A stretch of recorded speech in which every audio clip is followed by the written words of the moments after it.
what a day! What a lovely day!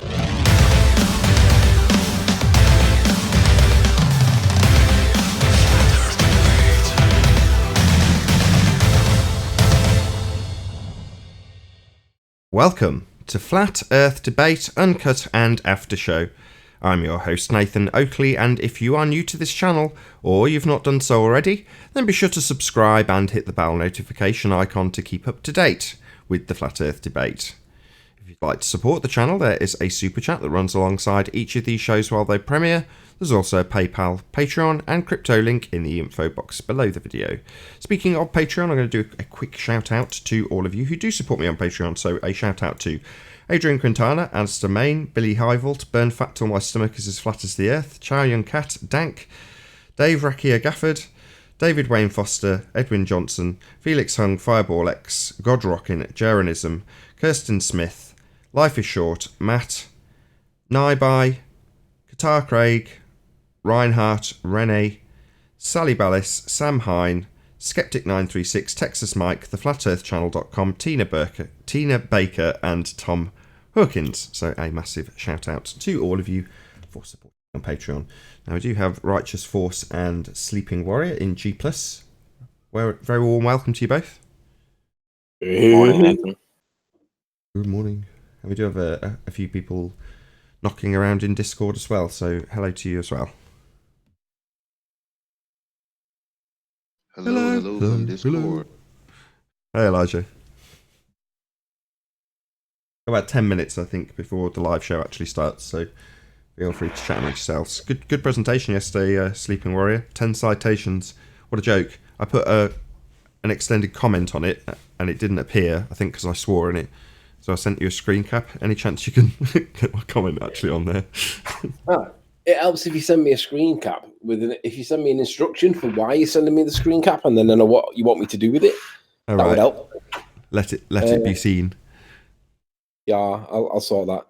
Nathan, do you remember the day that you and I had the conversation with Trish Blythe? You said that you never leave conversations or whatever. Could you look at what dates that conversation took place in Skype? I can do. Give me a second.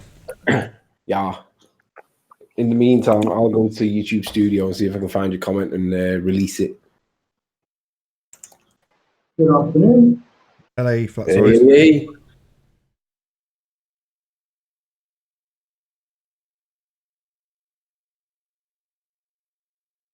Right, community and then comments, eh? Is that where it is?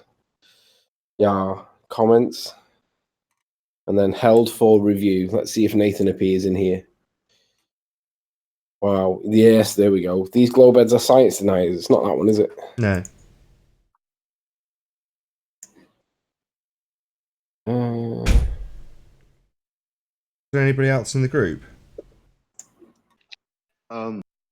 Are there other kinds of discords? Like there are many other discords, right? There's got to be like a science/sci-fi channel type discord.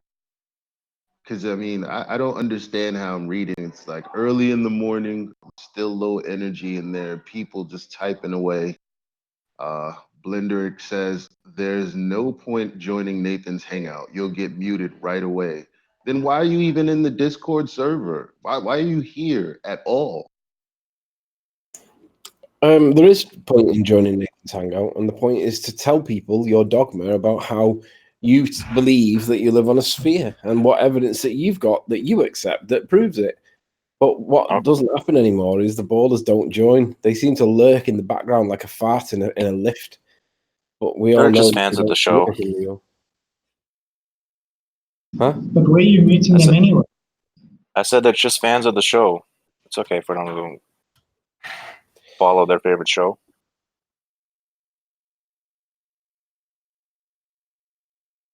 It's like everybody that's been like hating on power, like, oh, the writing sucks, the acting is terrible, but I must know what happens this week.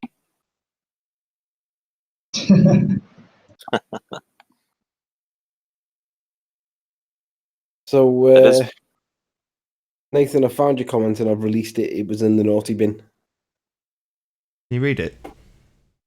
Oh, Yeah, I've just released it, so it'll be in there. Hang on. Take me a second to find it or two. I can't find this. I'm struggling to find this conversation with Trish. I end up going back. Yeah, because basically the position with Trish is that either Rasta's got it wrong or Trish has got it wrong. One of them's got it wrong. Rasta claims that Trish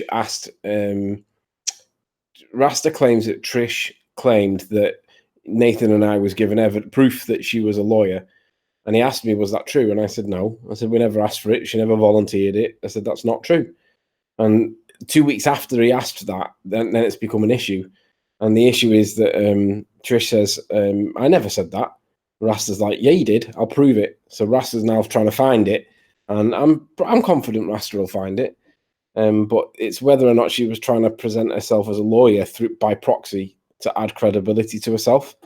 On the back of me and you, Nathan, and not that it would add credibility, but that was the claim. So it's just a case of whether or not Rasta is correct or not. Did she say that or not? Right. So I've got the point. What the message yours said. 1354 quote. That was the independent variable, the pollution gradients, unquote. The guy's pseudoscience doesn't cut the muster, the Musa. If you don't vary the presumed cause of the effect, it isn't science. That's true. You don't have to like it, Johnny Pseudo. You are amongst many bitches like Neil deGrasse Tyson who are all screwed. We're exposing you and your pseudoscience daily. Science is on our side now, Fundy. All you have is pseudoscience and complaining when this gets pointed out. An independent variable must be real, be capable of being varied by you, the researcher, and be your presumed cause of the effect that you are studying. You don't have to like it, but you are going to accept it. And that's why we're pushing the scientific method. Because yesterday, I heard John Watson say, the independent variable does not have to be manipulated in an experiment. And like the clip I showed in my video, I dove over the worktop to get to him because I wanted to challenge him, because it does. You have to manipulate your independent variable.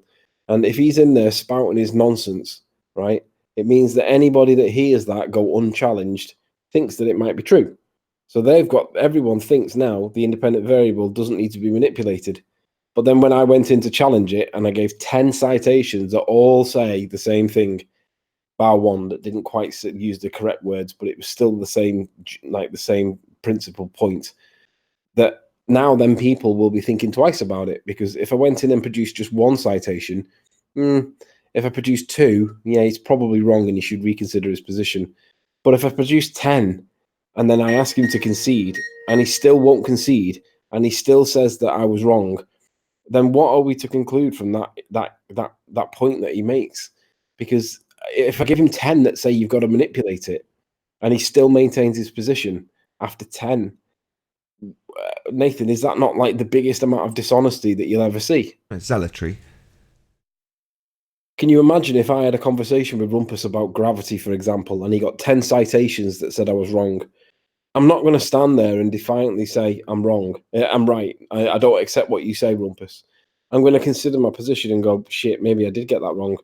Because it's all right. I mean, listen, everyone makes mistakes. I've made mistakes in the past. Everyone knows about the mistakes I've made. Yet none of the ballers are challenging John Watson. They're all holding his hand and supporting him. And I'm like, what the hell's going on here? Is this overt gaslighting to death? You can't have an independent variable just by watching it. That would be your dependent variable, the effect. Correct. It's not okay to deny science, guys. Correct. The problem he has is he's a pseudoscientist. That's his problem. And he wants legitimacy given to his pseudoscience. So he's going to say you don't need to vary an independent variable, because he doesn't. Well, he's not a scientist and he's not following the scientific method. He wants to say it's science because that makes it sound like he's doing some empirical research. He's not. He's drawing a correlation. Yeah, well, look at the video I posted today about that. I haven't got one from Water yet. 2 minutes and we're going live. Hey, QE. That time of the day, eh? Have you been for your morning piss yet, John? Yeah. Up yours.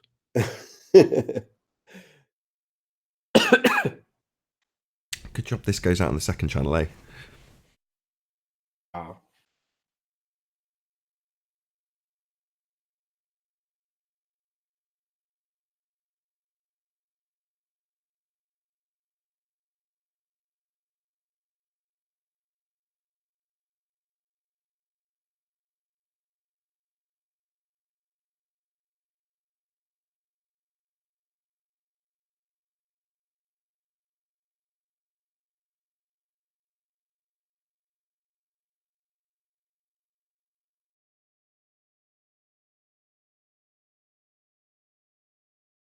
Oh, what a day! What a lovely day!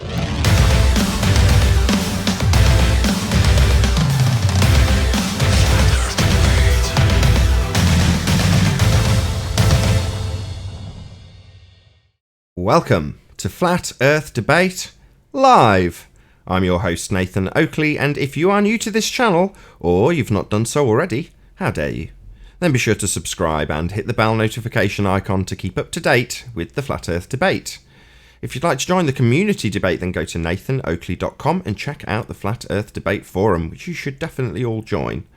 If you'd like to support the channel, there is a super chat that runs alongside each of these shows while they are live. There's also a PayPal, Patreon and crypto link in the info box below the video. Most importantly, if you'd like to join the discussion right here, right now, simply mute the page you are currently watching, then click the link in the info box below this video to join the panel and express your views on the nature of Earth. If you do join, please don't swear. If you do, you'll be ejected, and if you are, please don't try to rejoin the stream using sock accounts. You'll be warmly welcome back on the next stream. Please also share the show on social media. Sharing the show obviously increases the live audience, but this in turn increases the chances of a more diverse panel, so please share the show. And one last time, if you're new to the channel or you've not done so already, then be sure to subscribe and hit the bell notification icon to keep up to date with the Flat Earth Debate. Now, we are joined by Paul, Sleeping Warrior, Righteous Force, Quantum Eraser, and Chocolate Sane, Flatzoid. Did I miss anybody? I think not. Hello, one and all. Good morning. Good morning. Oh, what a day! What a lovely day! Whoops, triggered the advert by accident. We've also got a fair few people in Discord, so welcome to one and all from the Discord server.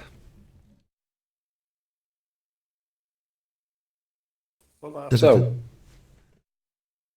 is there any evidence that you can simply observe a phenomena without manipulating it and stay within scientific method? Without manipulating that which is to be varied. Yeah. That which is to be varied must be varied. Yeah. So let me re-ask it. Is there any evidence that your observed phenomena can be simply observed and be counted as science rather than manipulating the presumed cause of said phenomena? Is there any evidence that you can simply observe phenomena and claim that that's scientific? That sounds like pseudoscience to me. Well, Yeah. it's half of your hypothesis. So it's your dependent variable. If you're observing something happen, an occurrence, a phenomenon, then that would be a dependent variable. So is that a no? There's no evidence that you can observe something and form it as science, Nathan? Well, I mean, if I can describe it mathematically, that's science, right? Oh yeah, maths is real world, isn't it? Maths is reality. Just don't base it on R. No, you can't express it mathematically. Simply observing it was the claim that this moron made yesterday. I was minding my own business, walking down the street, kicking an empty can, and I was listening to the show on Jose's, and I heard some idiot say some words to the effect of, "You don't have to manipulate your independent variable. That's just not true." He also said that you don't have to demonstrate a cause and effect relationship. And I couldn't help myself. I had to kick my little empty can all the way home as fast as I could, join the computer and get on it and scramble to get on. And I battered him in the corner with 10 citations that says that he's wrong. And the guy would not concede. And I'm like, if that was me and I said somewhat to do with gravity and Rumpus had just 2 citations that I was wrong, or even 1, that would be enough for me to consider that I might actually be wrong. But I had 10 and he still wouldn't concede. Jose thinks it's okay. And I'm like, Jose, the guy's being totally dishonest. He's wrong. He needs to stand down and concede, and he won't do it. Come on, Jose. But ultimately, the real point is the ballers need to dilute that scientific method. They need to dilute the independent variable. They need to make it so that they can simply watch it happen. Because if they don't, that means everything up there in the sky, basically, it doesn't have science akin to it. Because you can't manipulate anything up there to prove cause and effect. So if you're going to claim that there's something up there that's orbiting, or that there's a gas giant up there, or anything to do with space, that's not science, because it's not got experiment, and you've got to have experiment for the definition. And the Rumpus ignores that little bit at the end, observation and experiment. He thinks the word and means or, Well, what a moron. It was a nice example of a pseudoscientist realising how tenuous his position is. He's been so accustomed to asserting that he's doing science with the implied empiricism that comes along with that terminology. And he doesn't have science. He's a pseudoscientist. Now, he doesn't like that, so he's going to defend it at all costs because he's got a lot invested in it. And as far as he's concerned, he's offering empiricism, and you don't need to establish cause and effect. You don't need to vary the independent variable. You can watch pollution rates, and that's science. And it isn't science, that's pseudoscience. You're talking with Jose about science. No, He can't even form a coherent sentence. That's like discussing the electron transport chain with Elmer Fudd. Friggin' moron, dude. And who's this scientist that says you don't have to manipulate the independent variable? Who is this knucklehead? His name's John Watson. I don't know if he's the same John Watson that's been a flatty for many years. No. John Watson. No, it's the same name, different bloke, because John Watson on our side has got a H in his Okay. John, whereas this guy's just got Jon. So Johnny- what's his profession? I've decided to dub him Johnny Pseudo. He claims to have a degree in physics, and that means he's a scientist. And I said that's not the requirement to be a scientist. You just have to adhere to scientific method. In physics from where? Tuco Community College in Tobago. Mail order degree. I don't know. Yeah, that's what it sounds like. He's a clown. Any chance that the coward ballers on the panel will actually answer any of the housekeeping questions this morning? Got any ballers on?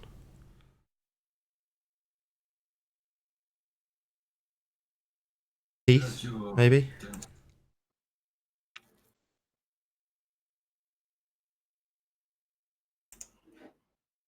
Did you ask him to give you a hypothesis and walk you through his scientific method by chance?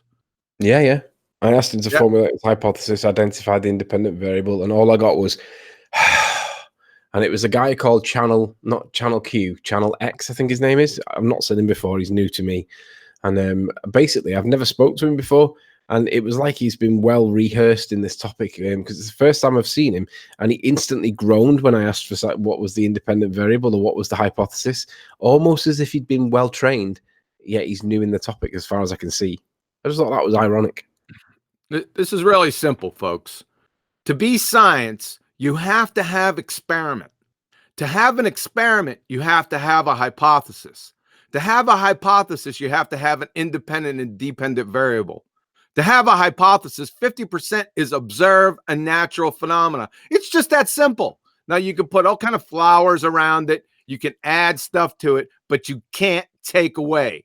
Those 3 steps are indispensable.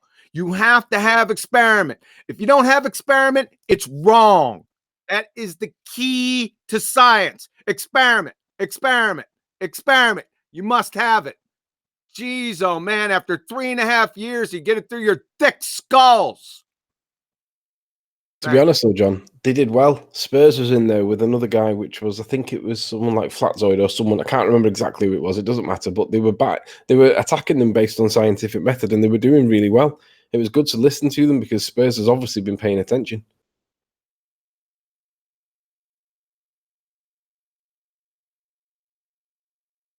Yeah, well, I think we can safely say there is no hypothesis to prove Earth is a sphere. Yeah, they don't have any hypotheses for their claim of a sphere Earth flatzoid. There is no science for heliocentrism. None. They don't even know what a hypothesis is. It's not that they don't have one. They don't know what it is. So, in this vein, is there any scientific evidence of gravity? No. We need a definition for it first because I don't even know what gravity is anymore. I do. Really? What's gravity, Nathan? The bending of a conceptual medium known as space-time giving rise to a non-force, force that you can think of as a force but isn't actually a force, called gravity. So how does that stop the atmosphere bursting into space then, Nathan? No, it doesn't do anything. It's a concept. Hey, Arwin. Bending concepts doesn't do anything. Bending freedom isn't possible. Concept. Oh.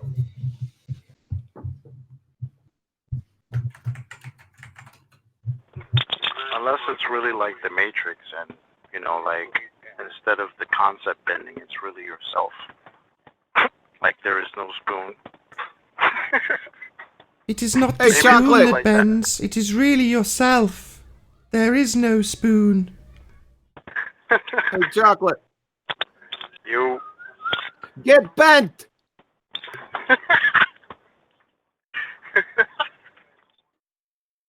Like that. It's better than get stuffed.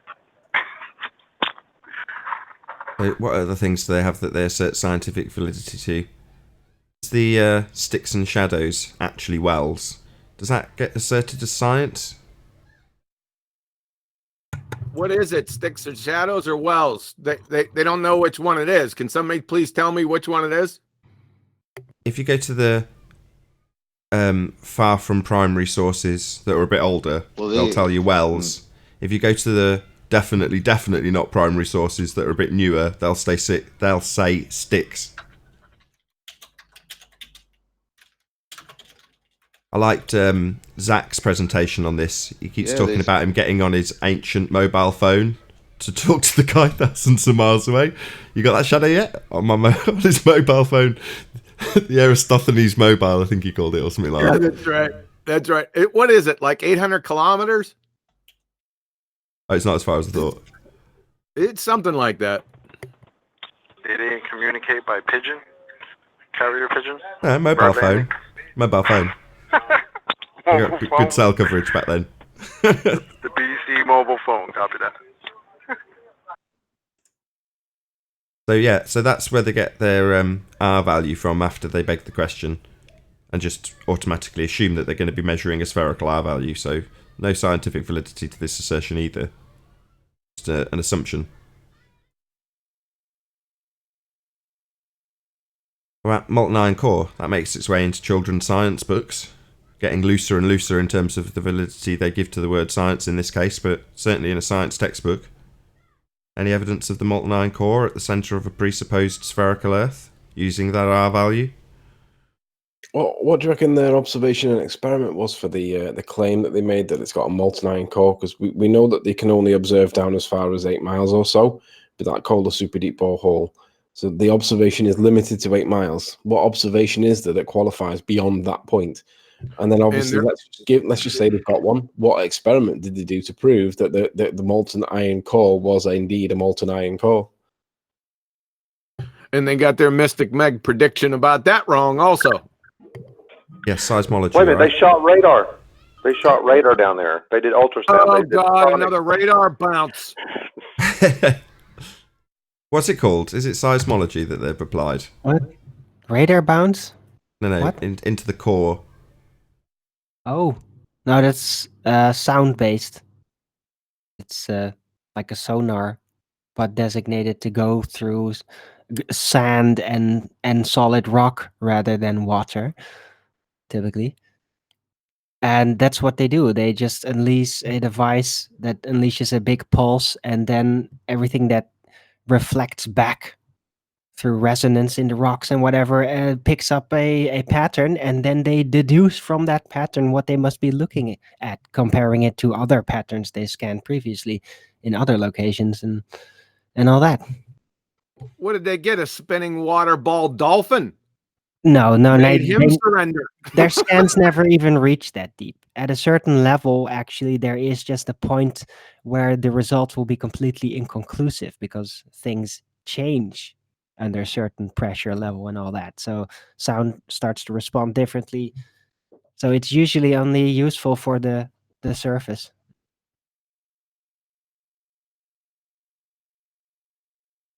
So, I know what they got. They got volcanoes. That's it. It's volcanoes.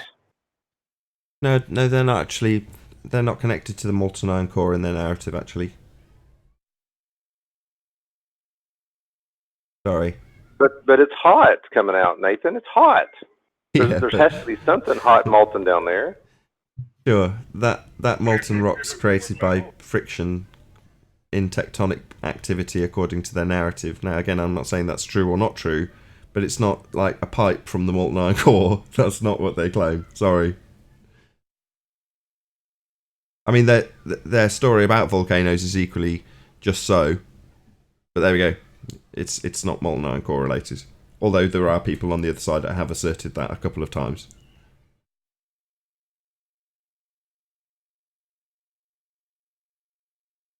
Well, what's the? I don't even know their story about that. Do we have any baltards in Discord?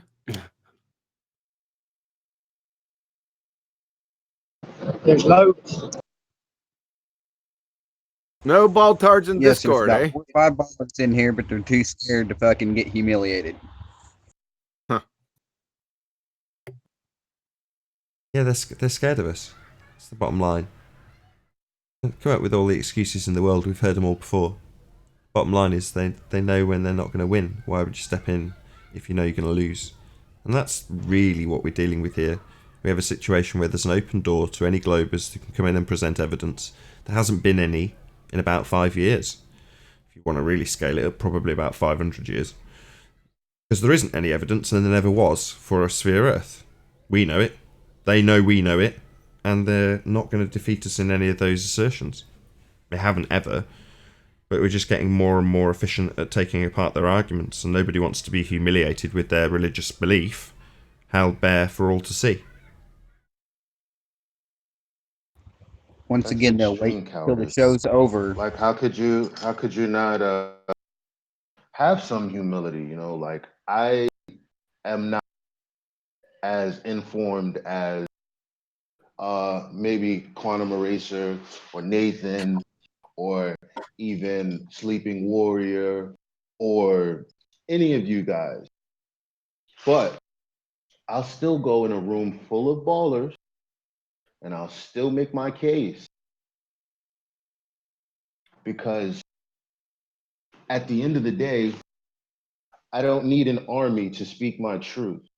And so if your truth is what you know, you should be able to speak it no matter where you are. They're cowards. Because they want to sit here and say that, oh, they don't come in here because they don't get a chance to speak. Why are you here at all? Well, I mean, I got on Discord yesterday, and they were bringing up their points, and they're saying, why don't you guys just accept Wolfie's picture of the bridge? And then I started kind of going off on it a little bit, and I kept telling them, I was like, look, if what you're saying is true, no amount of scrutiny, if it's true, it will stand with whatever amount of scrutiny we give to it. If it's true, if it's not true, it will fall apart. Of course, they didn't like that. Picture of the bridge. Does Wolfie have a bridge now? Well, whoever took the bridge picture, picture of a bridge. Yeah. Wow. That's the only thing they got. That's what we got. Copy that. The way I handle that bridge argument is I get them to concede first if optical phenomenon exist. And once they do, then I get them to prove, or I get them to say, how are you going to prove that that bridge photo is not an optical phenomenon? What bridge are we talking about? Pontchartrain. Pontchartrain, just look at either side and look at the elevations. That's all you got to do. Yeah, but I just start with putting the burden of proof on them, and then I ask them for other things, and they go, well, what do you suggest? I'm like, well, maybe side to side, and they don't like that.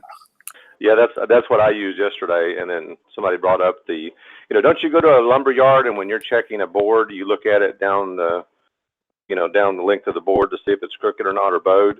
And I go, yeah, I do that typically, but if I wanted to also check it, I could get something I know that's straight, and I can technically lay it on the side view, lay it up against it, and tell that it's curved also.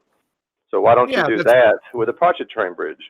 Yeah, that's the Z and X axis, right? If you got Z axis, Z curvature, you must have X curvature. It's another way to go about it, but it's easier just to take a look at the elevations, right? Yeah, exactly. Nah, John. We live on a paper towel roll according to those pictures, so you should just accept paper towel Earth Thank you. Get bent. Yo, Good stuff. I don't understand why they have two different methods for proving X and Y, because when it comes to distance and proving curvature, they do it one way. But then when you say, well, how much drop should there be at 120,000 feet? They say, oh, well, you can't really use that equation. You have to use this other equation, and it actually comes out to about 3 degrees, which is negligible. I don't understand why they say that. To be honest. Because there's no curvature. Anytime they say there's something is negligible, it means they don't have it. We've been told gravity is negligible, Coriolis is negligible. Now you're hearing curvature is negligible. Yeah, that's their favorite word. When we can't prove something, it's supposed to be there, but it's so small you just can't pick it up. Darn it. Yeah, I got Zanuck. I kind of got Zanuck yesterday because he was talking about reference frames, and he was asking me about reference frames, and he was talking about this. I know. Hang on, John. Hang on. I know. But this is how I got him. He said they always use the inertial reference frame as their example, but they can't because in their model it's not inertial. So they keep shifting their example. And I called him in it. I said, look, you can't do that. If you're saying we're not an inertial reference frame, then you can't use an inertial reference frame as your example. You can't because you're using a false equivalency. He was trying to educate me on reference frames, by the way. First words out of his mouth. You mean the first word out of the high school physics forum's mouth? Yeah, he thought I didn't understand reference frames right off the bat. Yeah, if you notice, he's apparently a self-made genius at entropy and Coriolis. As soon as you say those words, you don't understand. You don't understand. I mean, just listen to him. Next time he comes on, or just go back and listen to him. It's automatic. As soon as those words are brought up, reference phrase, you don't understand that. Oh, you don't understand entropy, Nathan. It's a joke. I like Zanuck, but he's a freaking joke.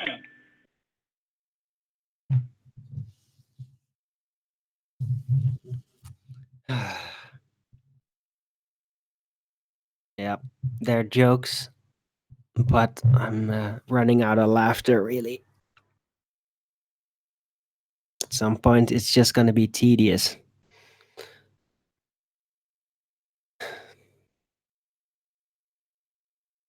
Cheer up, Arvin. Hey, yeah, it's just a question in general, you know. So it seems like all these globers, they're not learning. They just keep on going, right?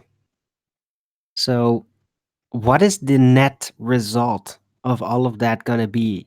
Them not responding to the arguments, keeping on perfecting their deviation tactics in conversations, and us, the flat earthers, flat earth debate, and separate flat earthers doing their own thing, responding to that. What is that going to lead to eventually? Because they're not pulling back, no matter the gutter level ridiculousness.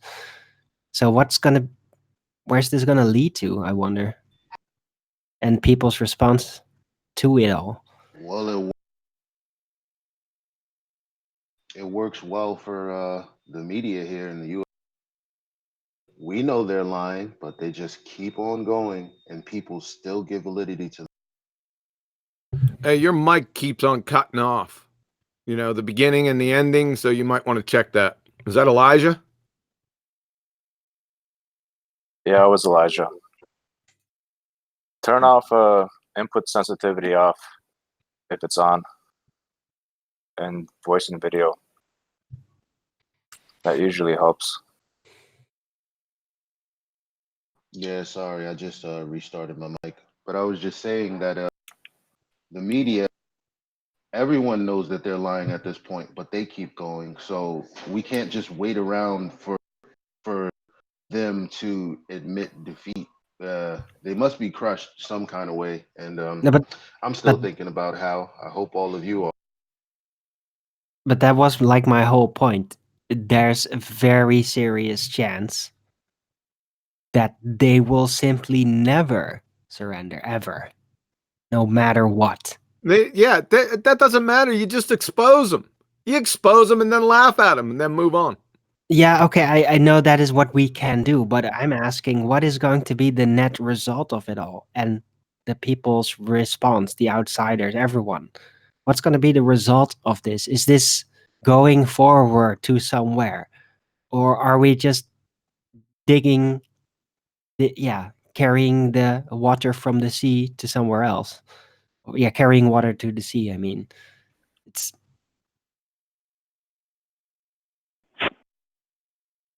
I don't know. Well, the more we refine our arguments against them, the more we can convince others just by how bad they look, because they have to deny so many things, and then eventually it's like it's just The too argument obvious. already looks bad because it's still being had.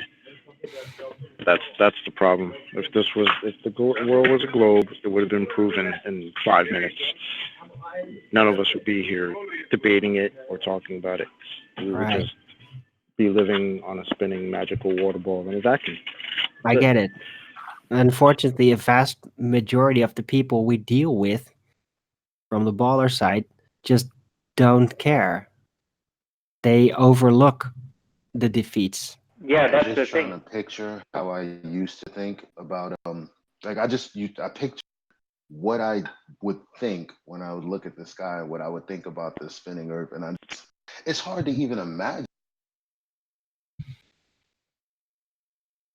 See, that's the thing, like about, wasn't it a few weeks ago, a month ago? I mean, I'm not grandstanding or anything, but I was saying that I felt like, we're really at the end game here, because what the other side has come up with after all these years is really insubstantial, and what the mainstream quote unquote science has tried to come up with is just rubbish, farts in Uranus and going back to Mars and shooting a car to Mars and all this nonsense.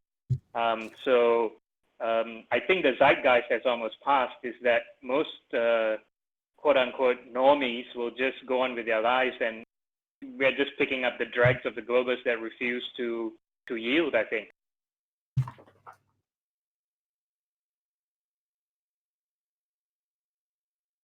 Right.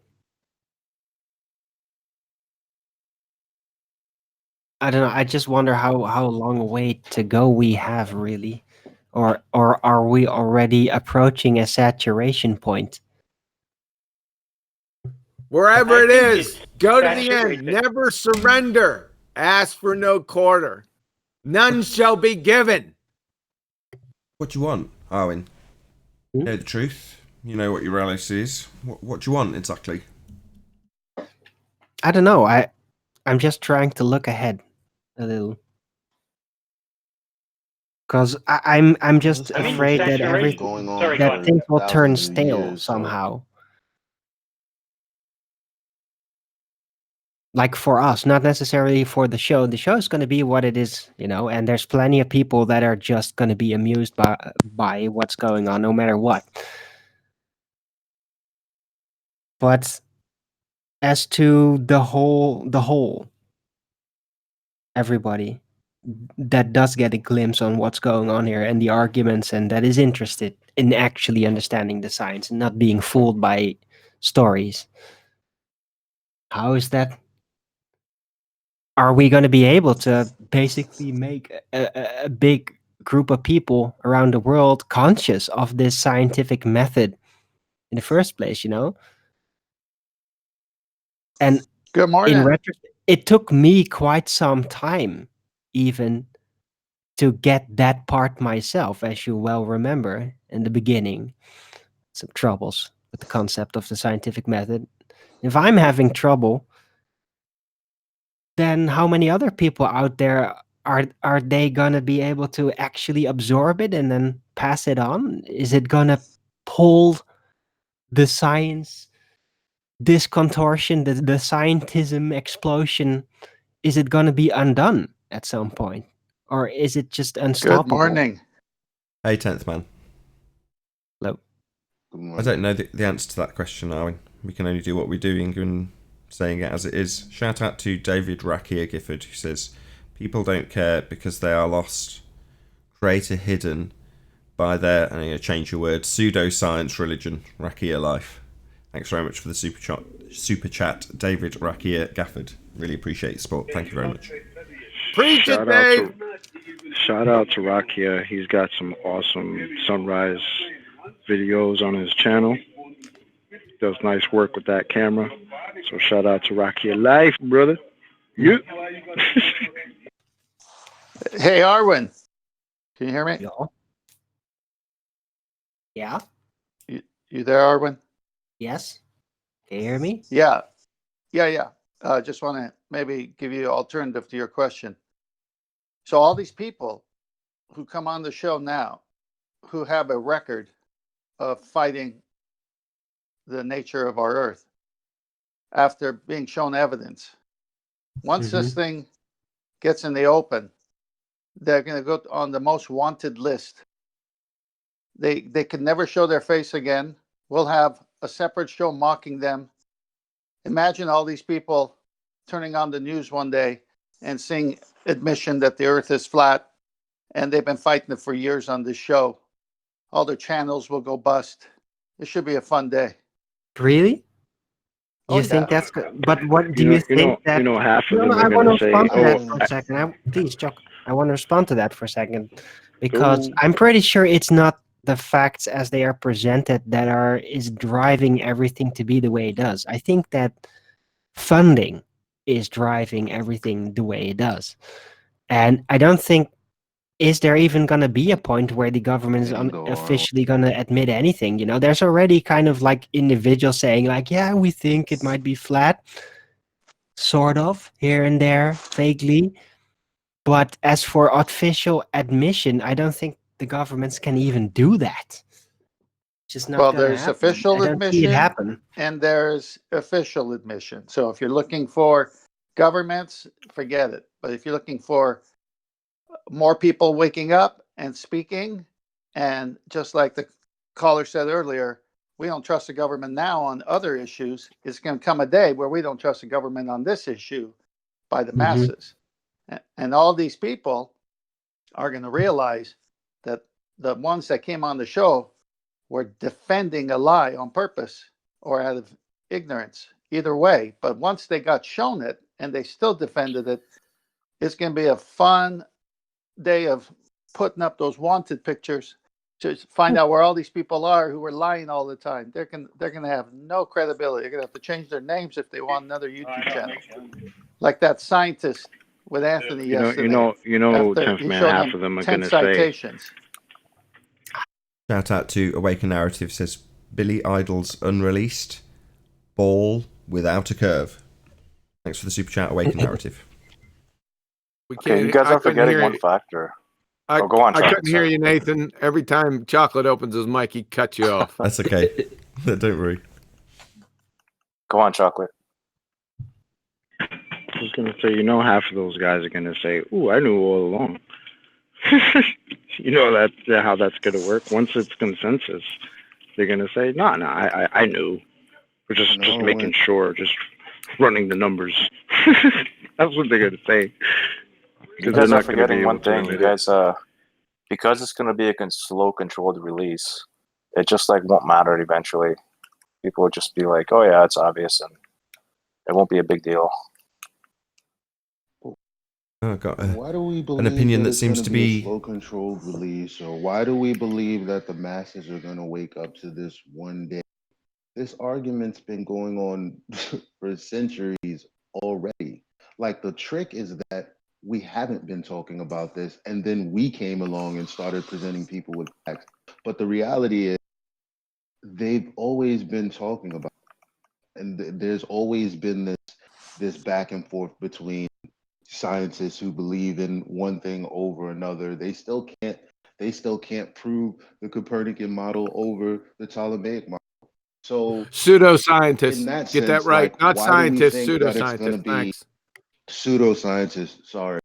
So why do we believe that in our lifetime this is going to happen? It has No, happened. it's not an going to if. happen. It's It's not going to happen. It has happened. It is not going to happen because the governments will collapse. Yeah, that was my original point too. I would disagree. It is happening. I'm living it. It's happened. We are all living it. I'm saying I the agree with that. official. No. This is what I'm saying. There is never going to be an official pronouncement. Exactly. It ain't going to happen, right? Okay. If they announce that here in the United States, look out. Because somebody's ass is going to be in a sling fast. Quick shout out to Joseph369 who says, That's the biggest lawsuit ever. hold on one sec. People are put off FE due to disk in space model. Thank you very much for the super chat and your opinion, Joseph369. Who came up with that crap model? Probably Came the up with people, that. probably the same people. Right, exactly. What are models again? Pseudoscience. Also, Oh, okay. a controlled up narrative presentation of their straw man that they want us to argue about with them. Another shout out to Awaken Narrative. Here is the official announcement. Quote, "It's flat." End quote. Thanks for the super chat, Awaken Narrative. Shout out Awaken. And 10th, you really ought to consider dropping and coming back when you're less triggered. Well, I think you're right. It's really been hard lately for me. I need someone to, like a flat psychiatrist or something. I actually think your puns are better when you're more triggered. You think? Sure, why not? Well, I know I always pun on fourth down.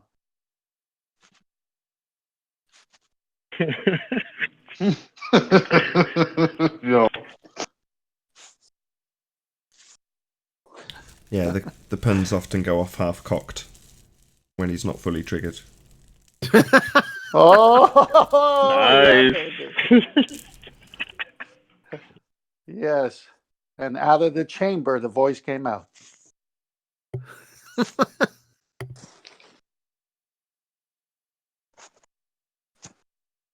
Increase Hey, the you sure had him enthusiasm. over the barrel yesterday. Whoa. Increase the enthusiasm now. No.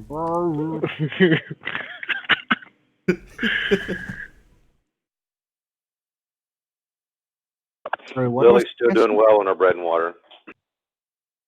Is she in jail? Is she in jail?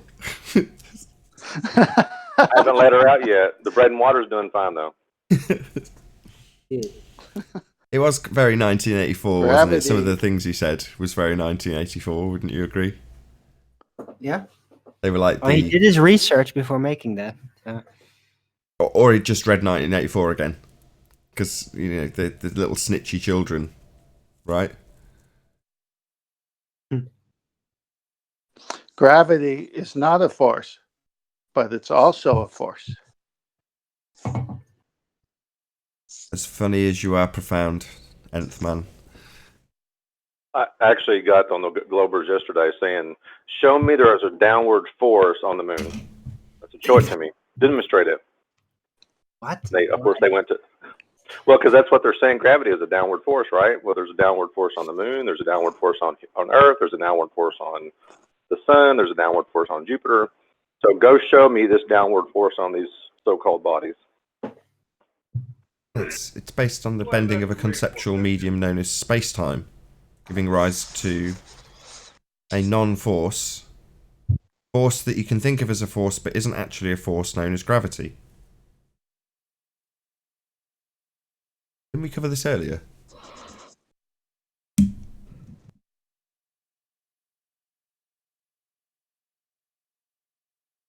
And it really doesn't make sense because, okay, if there's a little bit of gravity on the moon, like if you were to say that there was no gravity, then you would just fall off. Now, there's no direction to down, but somehow you would fall off. It just doesn't make sense in my mind at all. Well, the reason I brought that up was they were saying, well, I can demonstrate it mathematically. Of course, that was why I brought up math earlier, and that's the only reason I'm saying that is they can't demonstrate anything. It's all mathematics or equations or whatever. That's the only reason I said that, which is basically concepts. That almost just sounds like an oxymoron. You're going to demonstrate something mathematically? Really? Yeah, I know. That's what they did. They started to say, well, we can do this through, if we do this equation, we walk through this and do this and this and this and this and this. And I was like, well, that's not showing it to me. And I use quantum eraser as an example with the quantum eraser experiment. I was like, look, they saw a phenomenon, they experimented on it, and then they used math to describe it. They didn't have a description and then discovered quantum mechanics. They did the experiment, discovered quantum mechanics, and then they used math to describe it. They couldn't back down on that one because it's true. That's how, am I right, John? That's what happened?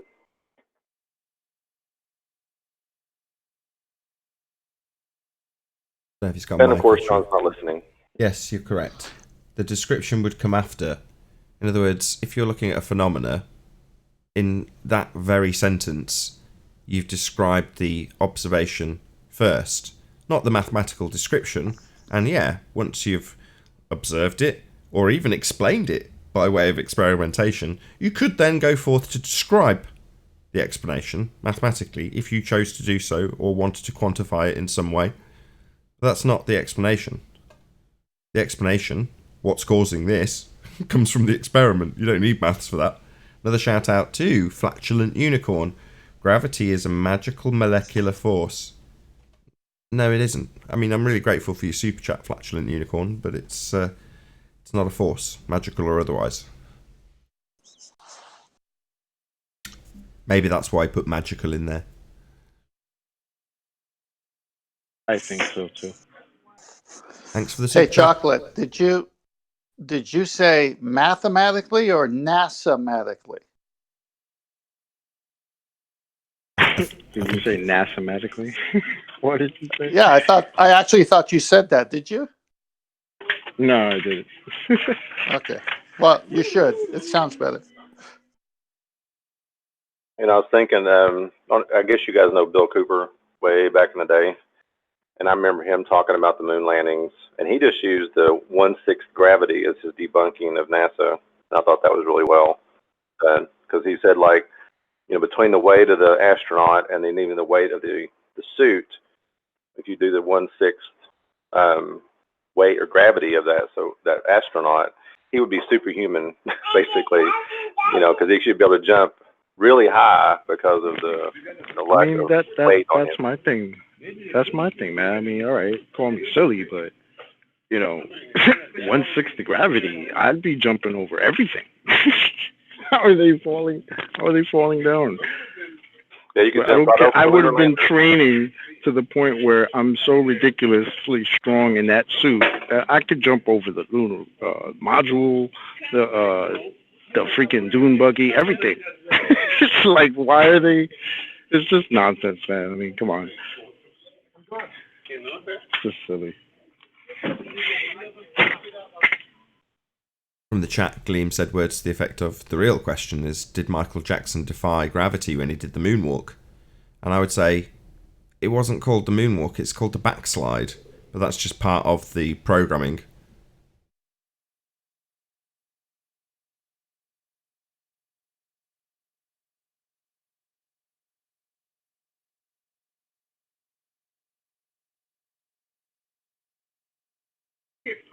So I gotta ask, when was it called the backslide? Because since I was a kid, it was called the moonwalk. Yeah, I heard something differently. I was gonna say that was definite, like, mind blown information there, Nathan. Really? Just watch James Brown. James Brown was doing the backslide long before Michael Jackson did what he called the moonwalk. That dance move isn't called the moonwalk. That's just programming bullshit. No, when Michael Jackson did it, it was the moonwalk. That's what Michael it is. Jackson did it, yeah. He called it the moonwalk, but it's the backslide. That's the dance move. Anyway, another shout out to David Rakia Gafford. Mason B and Clearly are here. We can start Shout out to the smaller channels, Rackier Life. Right on. So yeah, Mason being clearly, subscribe today. Click the 3 dots on their names as they fly by. Go to channel, smash the subscribe button. Thank you very much indeed for the super chat, David Rackier Gafford, who's also a YouTuber. So go and subscribe to him also. Didn't Michael Jackson make MTV popular? And MTV also uses like some moon landing kind of logo, or used to. I didn't catch the first bit. Make what popular? MTV. MTV? Well, they had a picture of let me get it right. It was something like a moon landing picture on their opening credits for the channel, right? There's Yes. a lot of moon programming in MTV. Also, the studio itself was an old Masonic lodge. Oh yeah, I forgot about that one. 90s facts. How cool are we? We talk about Beavis and Butthead. I'll pose a question. I've done a little research on this, but I've not been able to discover anything. Is the Antarctic picture or the map that we see that we're always given? Is there any reference to it that being that way beyond or past the 1950s? Like, does anyone have seen a map that's older than the 1950s representing Antarctica that way? Yeah, there's several. Is there? Martin Leitker and I covered maps, which was one of the first things we got into because that was he was in the Merchant Navy, he was very interested in maps, and we looked at a shitload of them. Yeah, there is plenty. There's depictions of Antarctica like that prior. Martin to put you in the right direction. So Flat Earth British, subscribe today. Martin Leitke, Liedtke is his channel. Whether or not he'll put up his map uploads from years gone by, I think, no offence to Martin, but back when he was doing that, he had a very shaky camera and he's holding books up to the screen. It's not slick. So in a way, I might go and ask him, look, do some of those map videos again, because you can do them in a much higher production value now and the information will be far better received. But yeah, I'll ask him. I'll get map.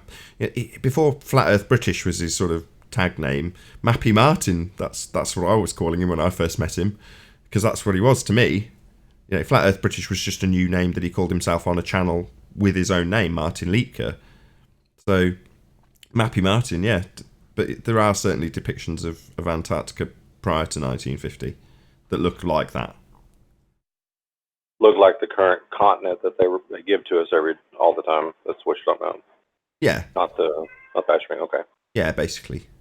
But there's thousands. I mean, there's tens of thousands of maps and projections, and for what I think are obvious reasons, right? If you're gonna convolute the geography of the world, then you're gonna have a lot of red herrings out there. So that's precisely what they do have, right? Tens of thousands of maps and models and projections.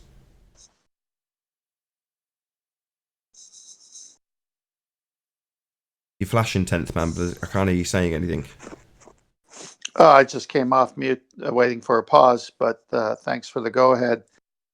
That video that John Thor did yesterday to music from the Ballbusters 24 show, I've sent that to well over 20 people with a message, forward this to everybody you know. I think is a very good introduction to how serious the flat Earth argument is against the globe lie. And I recommend all to do the same. I'll take that as a big compliment, Did as you- it's did you 90% say John me. Thor? John Thor, yeah, he did it. He took a section where it starts off with Chocolate and Anthony dicing up the wiki changes in regards to cause and effect reasoning when talking about experimentation.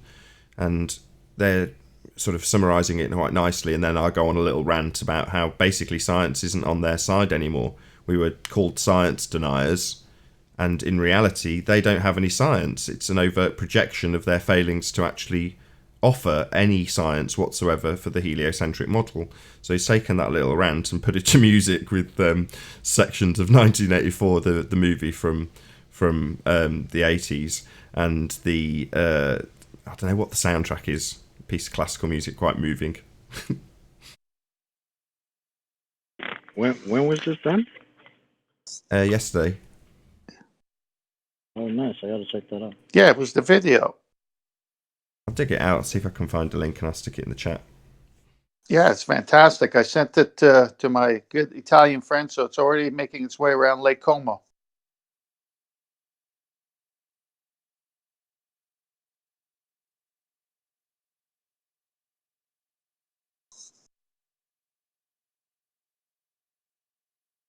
Is John Thor obviously he's a flat earther, I guess? I take it.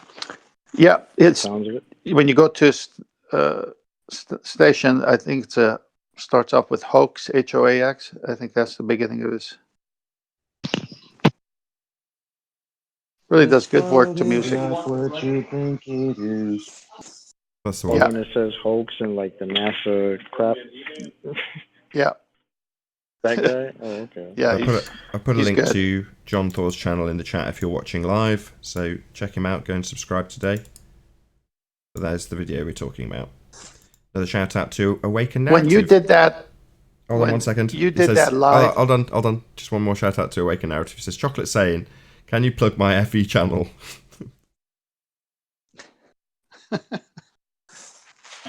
What did it say? What did it say? Can you plug my FE channel? I didn't know you had a channel, Awaken Narrative. These definitely worth mentioning. So I'm now on your channel. Yeah. Awaken Yeah, Narrative, subscribe and I'm going to share your Awaken link as Narrative. well. So hold on 1 second, Chocolate. I know it was directed at you, my bad.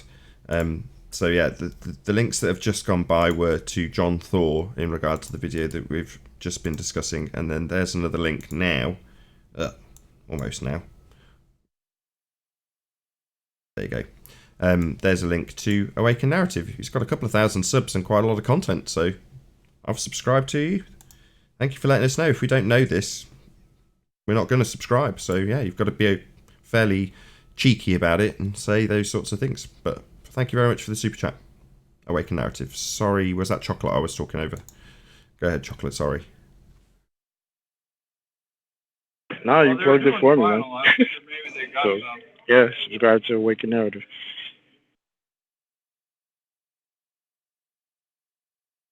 While we're doing some shout outs, I do want to shout out my peoples over in 24/7 Flat Earth Discord 2.0. It's pretty awesome Discord, good debates, good conversation, good flat smacking all day. So check it out.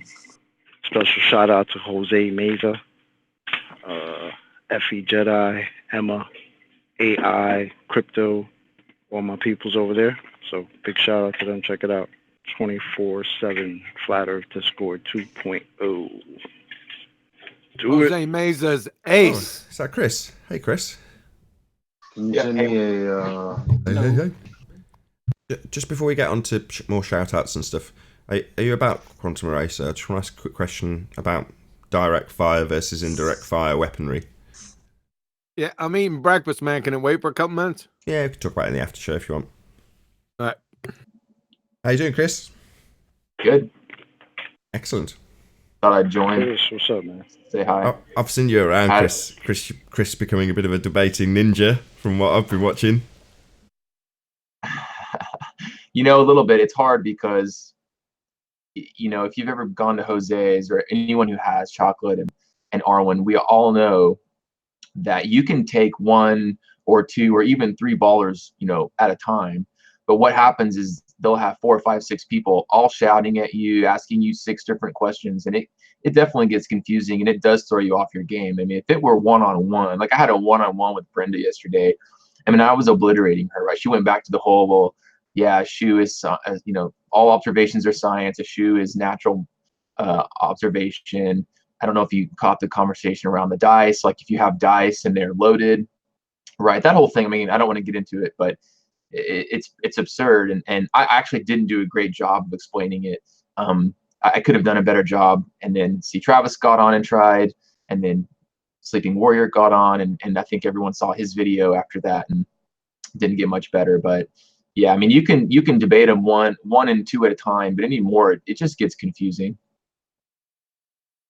Yeah, it's beyond my capabilities what you were all doing. So no offense to you, I think Sleeping Warrior did the best of sort of edging it away from the farcical proposal of a non-natural phenomena in the way of these die, and it's like you're kind of trying to work within a scientific method explanation with their nonsensical description of something that isn't scientifically valid to explore in the first instance, but you're trying to work within their example because they've given it, right? And I understood it, but I'm like, God, this is it's mental gymnastics that you're trying to perform to work within their example, take it apart, give an example of science, and work against, like you say, a whole buttload of rumpusing. Exactly. Hey, I had a couple of pictures I wanted to share just for fun, if we have time. I know you're about to round out, probably. Yeah, let's do it. Okay, and these aren't anything like too exciting or, let me figure out how to share here. But what I took them, so basically what I noticed is, so my wife is a photographer, and she has a really nice camera, a DSLR camera body. And I think when it came out, the camera was like $2,500 by itself, right? And then so what happens is you get a lens, and the lenses are like $1,000 minimum for a good lens, in terms of focal length and all. I mean, you can get I forget what they call it, a fixed focal length, so like a 50 millimeter or 28 for a decent, $200-300. But oh, sorry, let me pull up the image. But what happens is, people go out and get these P900, P1000, and they're good for the range, but they have the clarity at some point, right? And the quality is not great. So you can see here the clarity and the quality of this image. So there's really some really kind of cool things to look out for. So first of all, I noticed this land back here, and I thought, well, that's interesting because it seems to be pretty far away, and I can see like towers and spires and things in the distance. So again, I tried to pinpoint these using Google Earth, and I found some of the towers. So for example, this one right here, like look how close this looks right here, right? You can see the detail, like the sign, the color, the red, and all that. Now this spire, I mean, we could play games, and I could ask you how far you think it is, but for time's sake, this spire is 5 miles from my house, or so, excuse me, 5 miles from where I took this picture. This one right here is about 6, and this one back here, this sort of round ball looking one, is about 7, right? And I use Google Earth to map these out. So I do properties, measurements. So this right here, 6.94, again was this one right here, right? But look how the land extends up, and the spire looks like it's just sitting right on top of the land, right? I mean, so it's kind of neat. But again, just going back to the clarity and quality. So in fact, this lens, this is only 200 millimeter focal length. So it's nothing compared to, say, again, the P1000 or whatever, but the clarity and the quality is much better in my opinion. Now we could rent a lens that would give you, say, 400 or 500 millimeters. And those are really expensive. It's like a couple $100 just to rent for a day. But the other thing I noticed that I couldn't find is, so this one's 6, this one's 7. Look way back here in the distance. Look at this one. You see that small one? So right away we know that's way further than this 7 that I showed you a minute ago, because it's much smaller, right, due to angular size, and it's a little grainier due to the haziness of the atmosphere. So what I would like to get a closer. This one I actually couldn't identify, so I don't know how far this one is. But the other neat thing is, again, look how much it looks like it's at that top part of the land. So anyways, that was really it. There's one more. It's basically the same thing. Dang it. These are big images. These are like 40 megs each, so they're really big. My computer's having a hard time processing it. But anyways, again, you can see like way in the distance these there's that same spire, or the round one. I was taking it from a different angle. So anyways, thought I'd. Very cool. With that, I'll say, if you're watching this on the Nathan Oakley premiering stream, then stay tuned, as there will be an after show to follow. Unfortunately, if you're watching live, then this is where we bid you farewell. A huge, massive, enormous thank you to all of you who did tune in live, for smashing the super chat, liking, commenting, sharing, subscribing, and all that good stuff. Of course, a massive thank you to all of today's debating panel for making this live show possible. Stay tuned if you're watching on Nathan Oakley premiering stream. I've been Nathan Oakley, and I'll see you all in the next video. Oh, what a day! What a lovely day!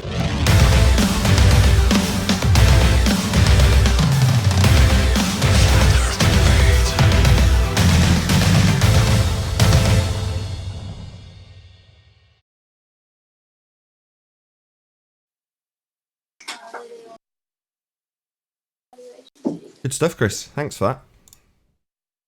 Yeah, no problem.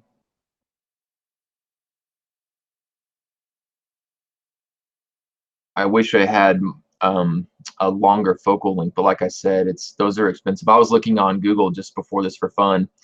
I typed in, so it's a Nikon long range lens. So you can get a 200 to 500 millimeter, right? So and even 500 millimeters, not that much when you're talking about, say, like a P900 or P1000. Yeah, well, they're 2000, right? They're like 2000. Yeah, exactly. 2000 P900, 3000 P1000, I believe. The lens itself is $1,400. Right. So, but Yeah. here's the thing though, right? Like they're not going for focal length. They're going for a mix of focal length, but way better quality, right? I mean, if I had my hands on that lens, even the pictures I showed would be even crisper and cleaner, and you'd see even further. Now, at some point, of course, due to angle, resolution, and haze, you're not going to see one, but it would be really, really awesome if I could get my hands on one of those. Of course, where I'm at, there's really not too much to look at. Like I said, I just noticed where I'm at, I have a little bit, I guess I call it a higher elevation, so I can see maybe a little bit further. And I just noticed that land in the back sticking up, and I thought, well, that's weird because like that land is sticking up, but I thought it was supposed to be bending down away from me. So. Well, resolution isn't just about the pixel density. So on the P1000, you can now shoot in 4K. So yes, you've got a larger amount of pixels that you're actually capturing the image with, which is great. But overall resolution is obviously down to the quality of the lenses. And those cameras, the P1000 and the P900, they're Coolpix cameras. They're like the replacement for your old, compact camera with a film in, not professional SLR camera. So that's kind of what they're replacing. Those are, I hate to say it, but cheap digital compact cameras. That's what they are. It sounds ludicrous when you look at a P1000. It's enormous, and it's definitely not cheap, but it is cheap. In the scheme of cameras, the P1000's cheap. It seems ludicrous, but it's true. It's a compact camera, not special.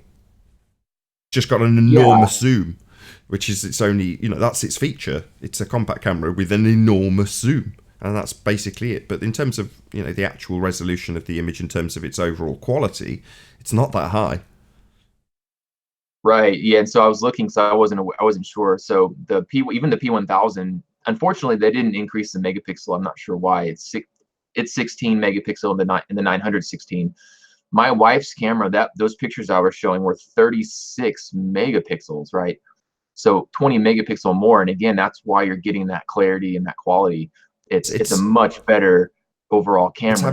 They've got to have a small sensor, basically. So I can't remember, it might have been Dr. John D who did it by forcing the amount of lens that he used to be limited by just using a long tube.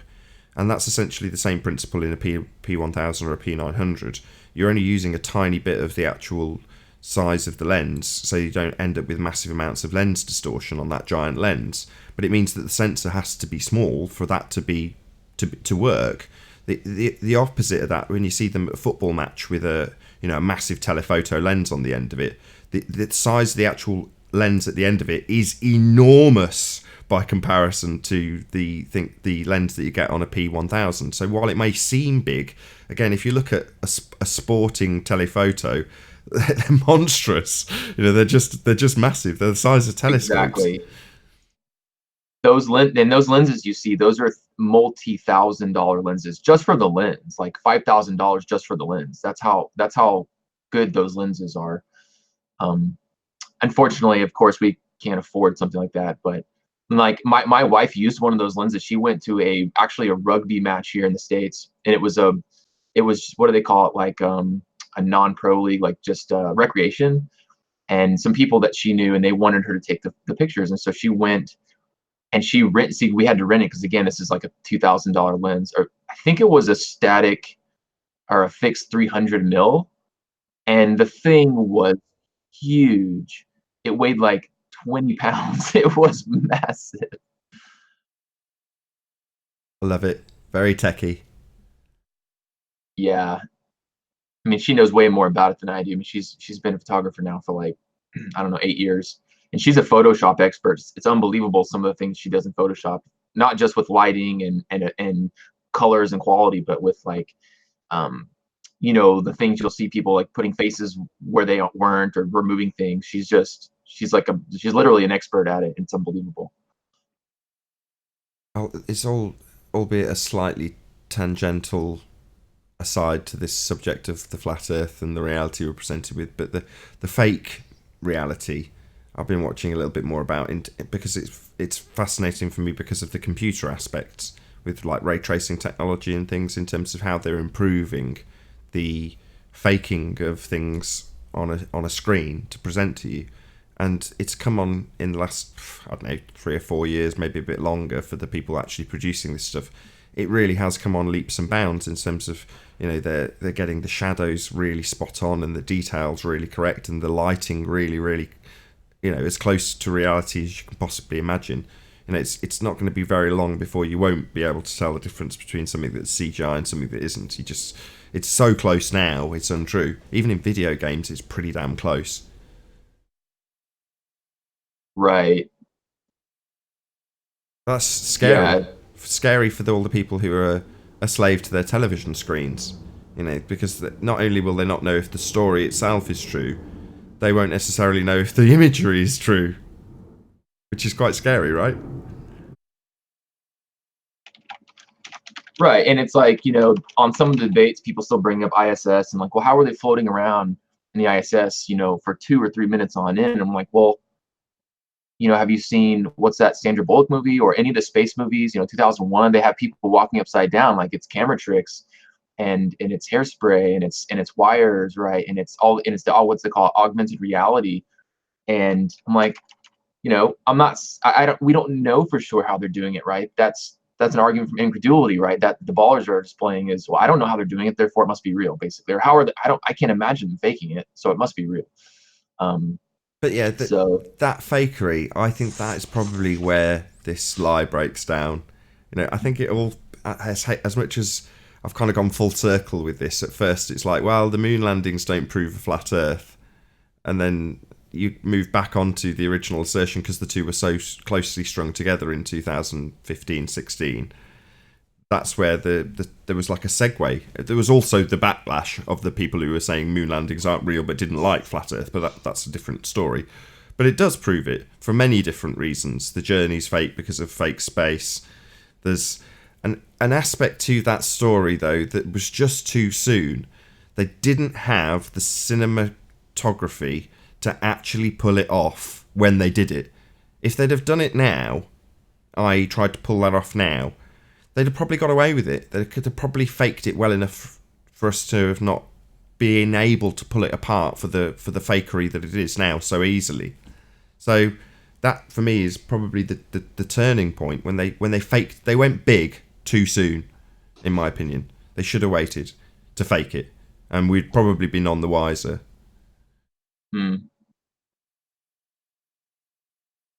Yeah, I mean, there's that. What's that one with that? I don't know his name. Of course, one of those videos, the ISS fakery, and the guy's in the back. There's two people in front talking, and you see the guy fly by in the background. He's clearly has a harness strapped to him, and you can see some of the wiring or whatever going up. It's like, what the hell is that? Clearly that's some sort of trickery that they're performing, and it's not natural to have a wire harness on the ISS, right? Like they have built-in wire harnesses now that we're supposed to believe, or what the hell? And you don't even really have to be a flat earther to look at that stuff and go, this is weird. So I kind of actually encourage flat earthers to point Globers to the ISS, because all they do is talk about the talking. I'm pretty sure that they get those talking points from the people that they listen to. And I'm doubly sure that they don't actually sit there and watch that live feed, because it's ridiculous. You got the shots of the astronauts fading into a scene. Those are so obvious.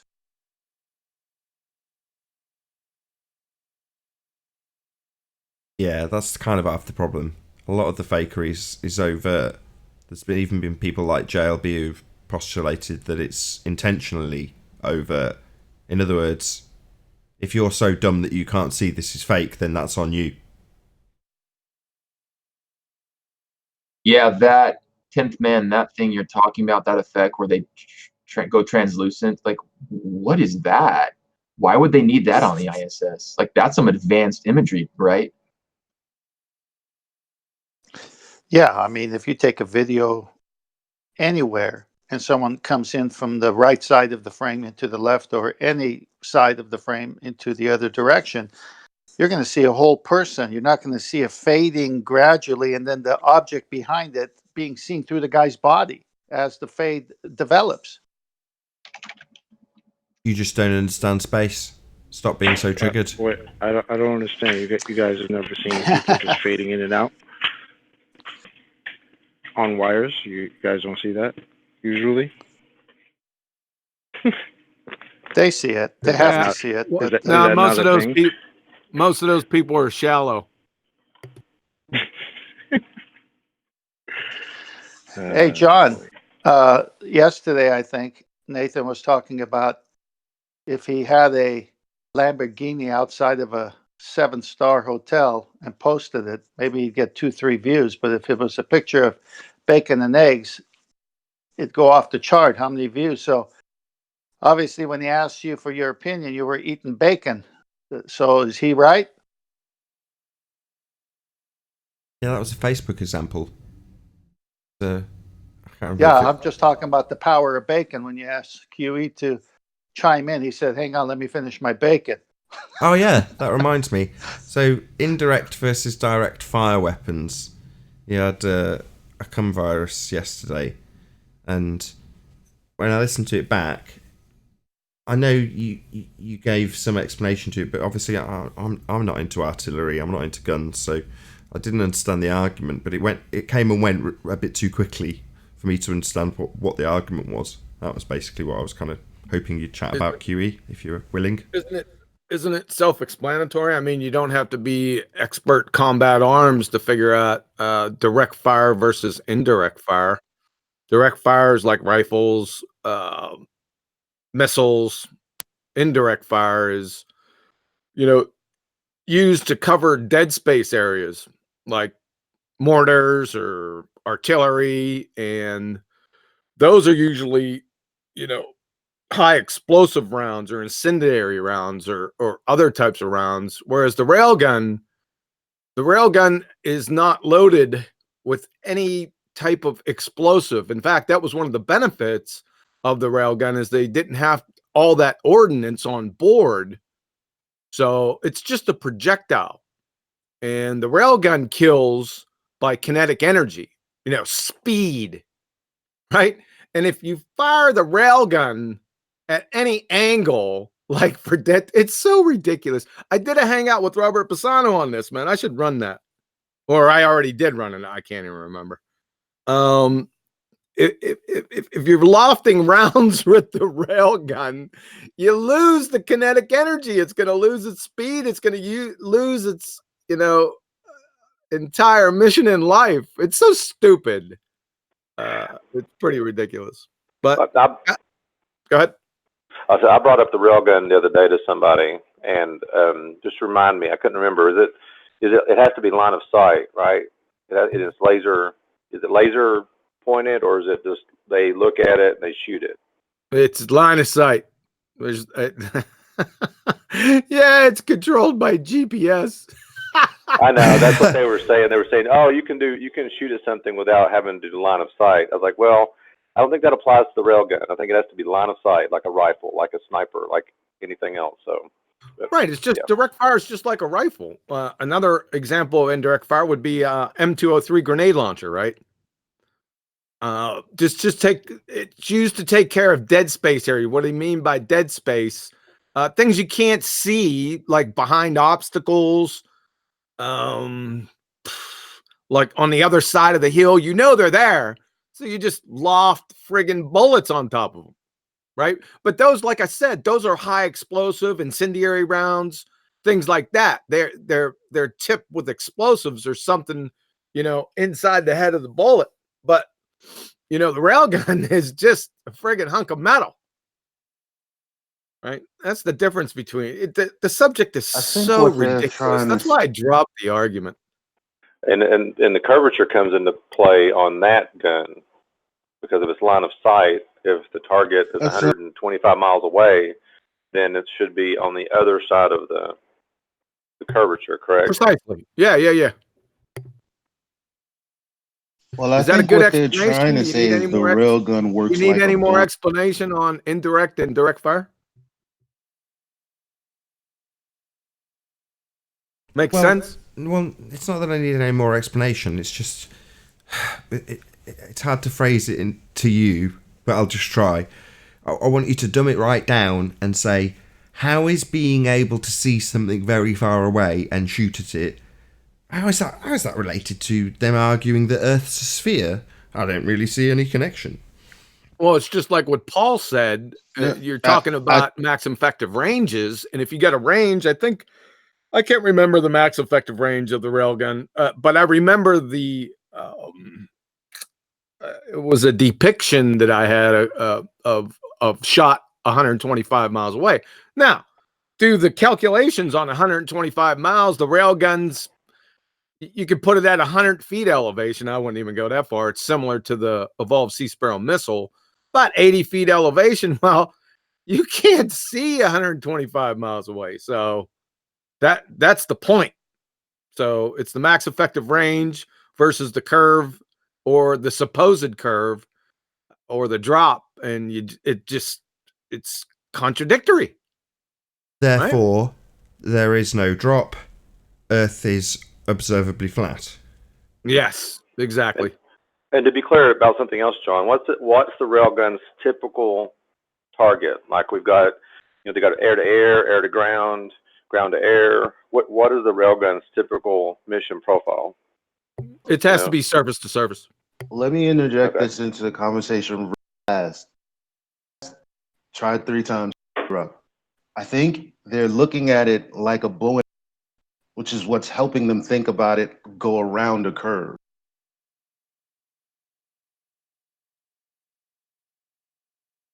What do you mean? What curve? Like you point a bow and arrow upward versus like directly at the target, the further away it is. Something like that. Beautiful, Elijah. So you've now brought us full circle to indirect versus direct fire. Thank you. Excellent. Well done. I might want to resurrect that argument. Just do it just to spite him. I'm going to think about that.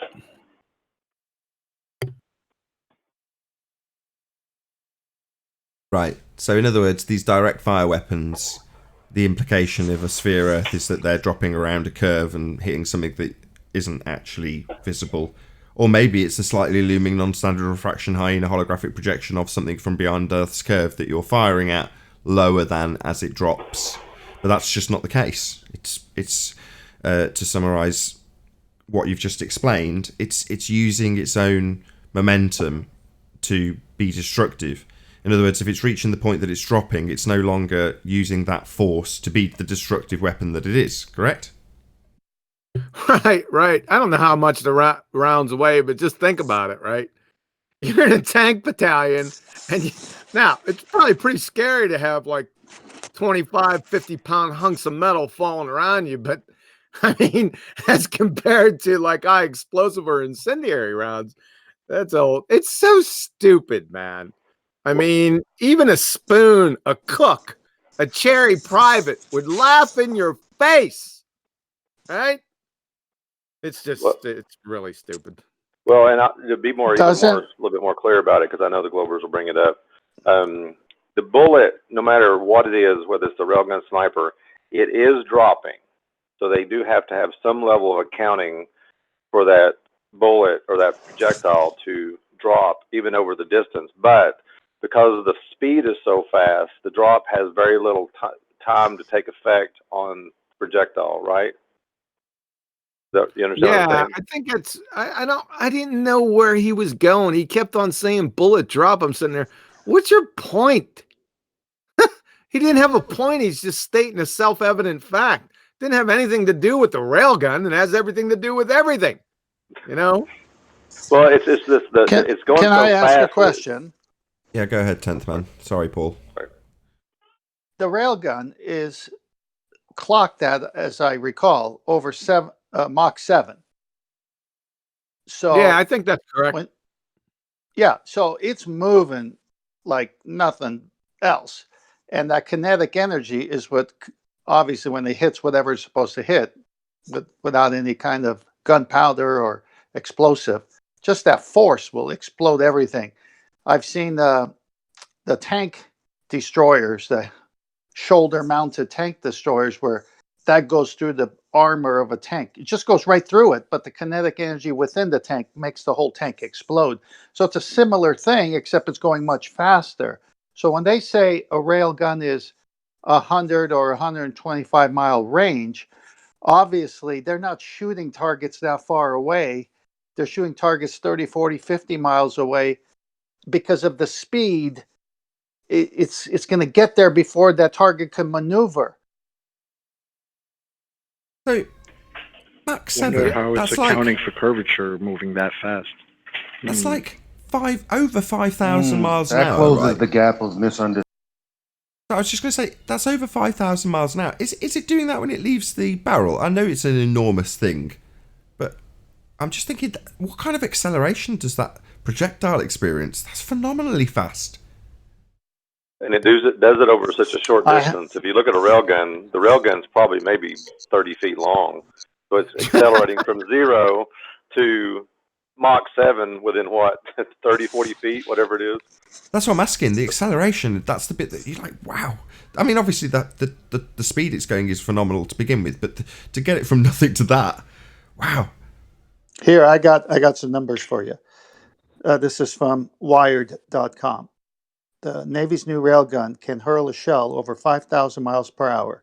Its latest weapon is electromagnetic railgun launcher. It uses a form of electromagnetic energy known as Lorentz force to hurl a 23-pound projectile at speeds exceeding Mach 7. I'm still waiting on the 23 pounds. tapping their keyboards and address the panel what they're saying in the chat. I like it. Just shut down the chat. It's just going to trigger you. That's what they're trying to do. They're trying to get you to react to them chatting in the chat. Yeah, because they're too fucking coward to fucking address the people on the panel making the claims. That's called bitch made where I come from.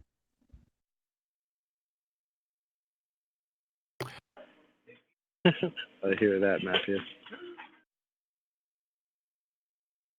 This is more of a technical question. What are they typically made out of, John? Are they made out of depleted uranium, like some tank busters are, or is it just maybe tungsten or titanium or something like that? You have any idea?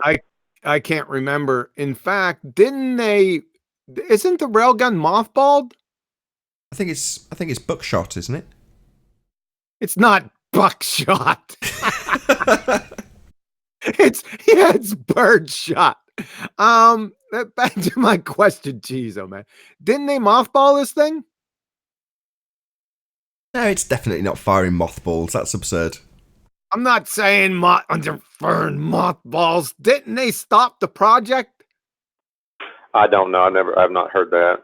I have been doing a little research, and I did see that they're still using laser weapons too, but that would create another problem for the ballers as well. If you're using a laser, there's no drop in a laser. But I don't know. QE, are you saying that it's off the rails? Oh, boom, boom. Did it cost billions and achieve very little? If so, that sounds like prime fodder for mothballing. Excellent use of money.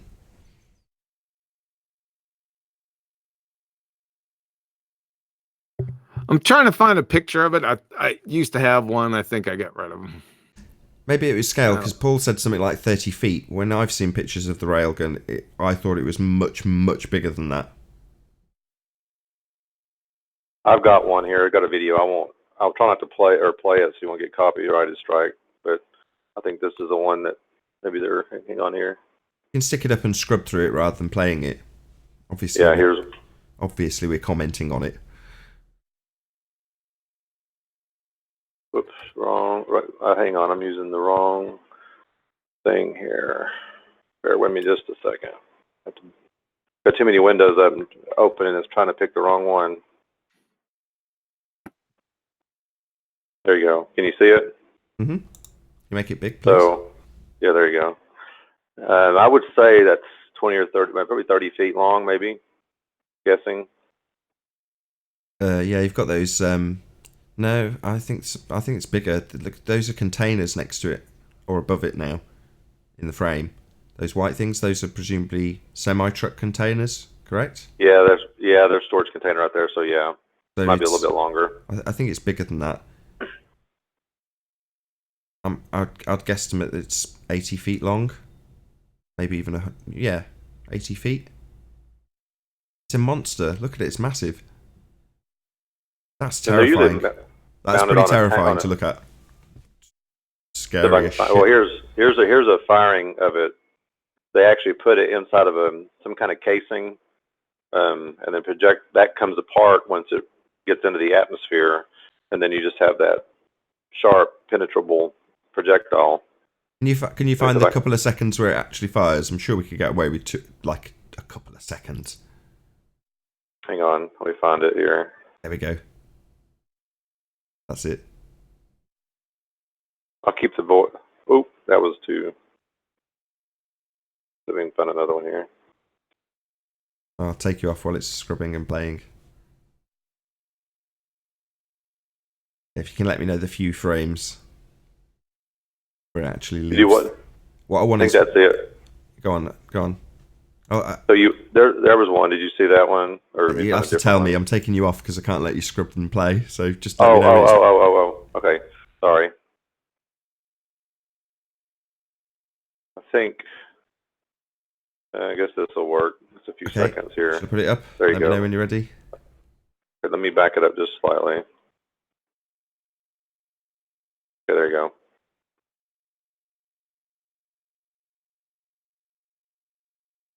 Missed it leaving the railgun. There we go. Okay, cool. Good enough for me. Okay, and of course, a penetrating armored personnel carrier, it looks like. Here it is mounted on the ship. Oh no, never mind. I think that's a movie. Never mind. That's a movie. that looks like a movie railgun. That's the Transformers railgun, yeah. Yeah, that's a movie. Yeah, these two things are very closely associated. Fiction of the movies. I mean. Yeah, it's funny how, like, I think Stargate used the railgun in some of their episodes, and then, like you said, Transformers had the railgun too. So obviously it's a powerful weapon. So if they mothballed it, I don't know why they would have, unless it was just too expensive to maintain or something, too hard to maintain. Who knows? So there you go. Steel can't phase the bullet, but gravity sure can. What? What now? I said this bullet cuts through steel like butter, and it doesn't phase it. But the ballers like to assert that gravity can phase it to pull it around the curve of the Earth.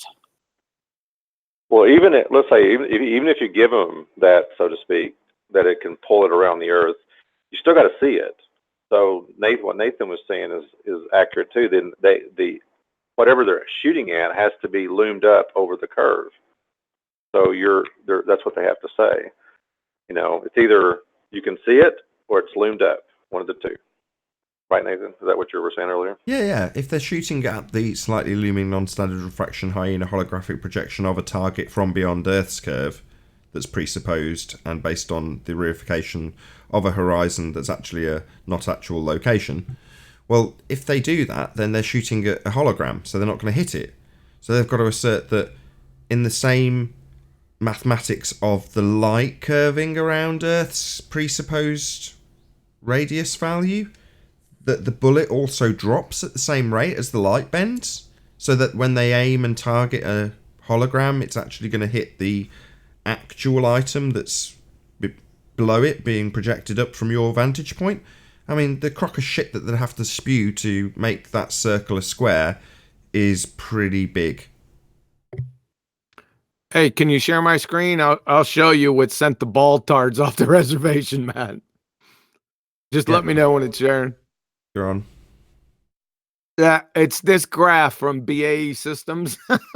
He got this thing firing. Just imagine that gun pointing at this this elevation right here. Just imagine that how big that gun would be, right? I'd like to see the dang turret that it uses to shift up, right? And then look at this round; it goes up into space. This is you're saying that what the railgun is? It says it goes up 500,000 feet. And it comes down. It says, hold on. Ballistic trajectory, guidance, navigate. Oh, yeah, it has onboard navigation. This fucking Hold on. Is this talking about the railgun? Huh? Is this talking about the railgun? Yeah, they so put this it's graphic right. up. Nice. So I can succinctly go back to where we started. So it's saying the direct fire weapon that is the railgun is actually a mortar. Yeah. But not only that, they're saying 500,000 feet. They're saying that the cartridge full of mothballs and buckshot has actually got GPS navigation. Correct? Yeah, as soon as the ball dart see this, you're wrong. In fact, that was the first one to post this. I did it on Bassano's channel. I found this graphic, and we laughed for about 45 minutes over it. We tore everything apart with it, right? Because it's a joke. It goes against everything the technical specs that Congress approved. Well, and even the video I showed was showing it direct fire. It was not entering Earth's orbit and then coming back down. It was going, and they showed it, but those pillars showing it in slow motion, going the length of whatever it was, hitting the target on the side. This would have to hit it on the top. So the video debunks this right off the bat.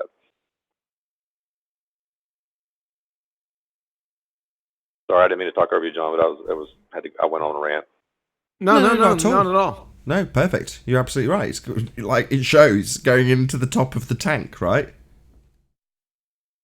No, going into the side of the tank. It wasn't actually a tank. The heaviest part of the armor is on the side of a tank, an armored personnel carrier, because you're going to get tank fire, you're going to get small weapons fire. So they want to penetrate it from the side, not the top. They'd have to go back to the old school ways, wouldn't they? Looking at this diagram, let's slant the armor, because I know that would only work for it coming in straight. How would you do this, John? Can you zoom in on that graphic, please? I can't. Wait a second. Let me see if I can make it bigger.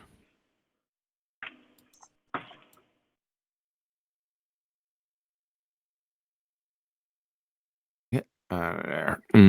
That's about as best you're gonna get. Wow. Perhaps he says we could... it goes up 500,000 feet. Is that what that says? What? Oh my god. And as soon as the ballers see that, they're like, "Ooh, you fake fire weapon!" Friggin' idiots, man. Why has it got a title, Popular Science? What's that all about? Say again? This isn't science. It's Popular Science. Popular Science is a magazine. Oh, it's a magazine. Ever heard of Popular Science? That's what somebody used. That's what somebody used to debunk what I was saying when I first introduced the conversation after I heard it from John about 4 months ago. I didn't know what to say to it, but now it's like, I want to go back and have that conversation. Is this based on science? The hypervelocity impact, the Mach 5, right, is a straight-on shot. However, you're not getting Mach 5 here, right? You're firing at 500,000. I'll just end it right there.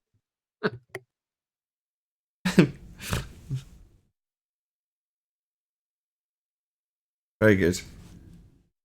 All right, bye-bye with that. It's too funny. I posted 4 pictures on Skype for Paul to share because I can't see the screen. I'm on Discord. You there, Paul? Yeah, it's in the Discord chat. Yeah, I got it. No, it's on up. Skype. Okay, this is presented. Lorenz Force, right? I got the graphic up of the how it's constructed or how it works. Yes, man, did you hear me?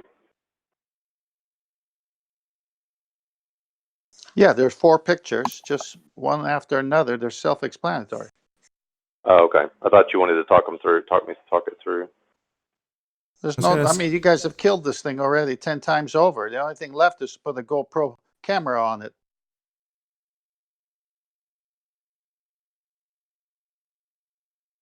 And the thing is, those fins on the back are designed to maintain its stability. There's no guidance in it because it's like an arrow. The fin or the feathers on the back of an arrow is to keep it from tumbling and wobbling. That's all the fins are for. There's no guidance involved. You can't guide do you something think going those, Mach Do 7. you think those fins account for Coriolis also?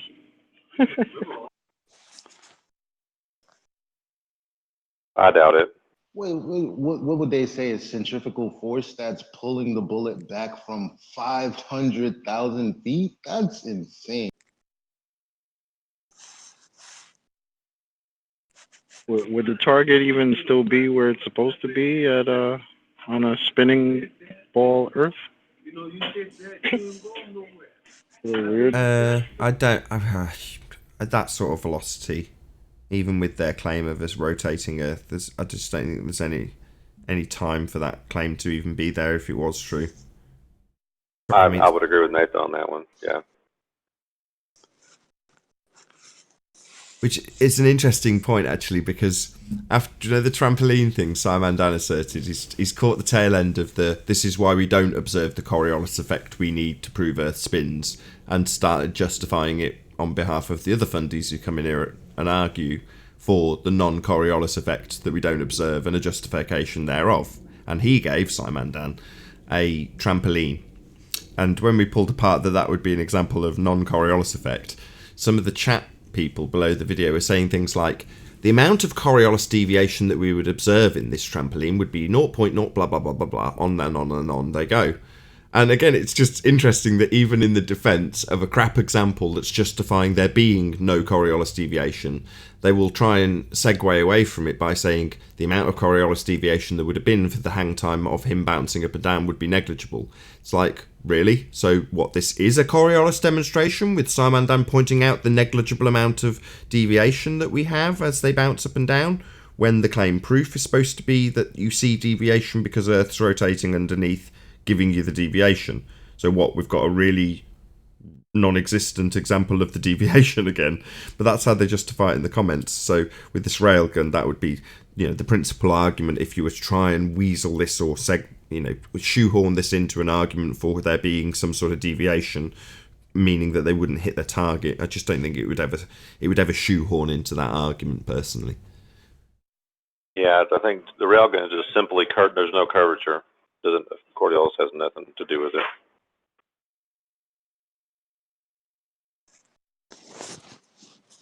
Hey Nathan, I hate to change the subject, but I found a couple pictures I was wanting to show you earlier. Has absolutely nothing to do with the debate, but be my guest.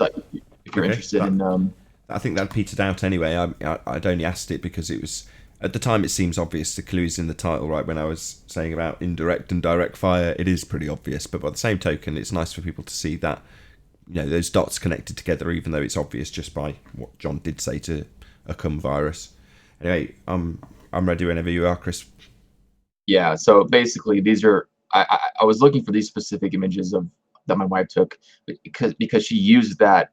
I think it was a fixed 300 millimeter, and it was this huge lens. And so basically she needed it for these action shots, right? So if you've ever taken an action shot, if you sort of do it normally under the wrong circumstances, you'll get a lot of blurring and those kind of things. So in this case, she needed a lens that A, high enough quality, and B, that you could take those action shots and have the right shutter speed and all that. So this, like I say, these are I don't know what they called it. It's actually not called rugby. I forgot what they called it.